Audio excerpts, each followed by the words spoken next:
pyetja kryesore mbetet: si u tërhoq Trumpi në këtë luftë? Dy gjëra lëvizin Trumpin: paraja dhe një ego e pangopur.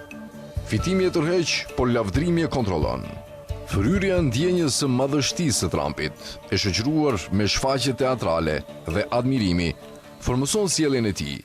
Netanyahu e kupton këtë më mirë se kushdo tjetër, pasi prej kohësh ka treguar një aftësi të veçantë për t'i bërë qefin dhe për të ushqyer egon e tij të fryrë, vlerëson Kanç.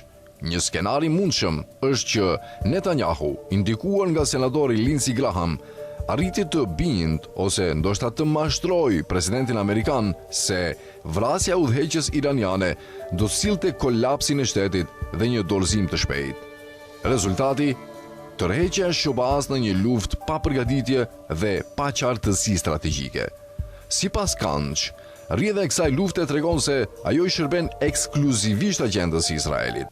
Ajo udhëhiqet nga amerikan dhe sionistë krishterë mesianik, duke avancuar një plan 40 vjeçar të një lideri të huaj që synon të përfshijë Washingtonin në një luftë të re në lindjen e mesme, të projektuar për Izraelin.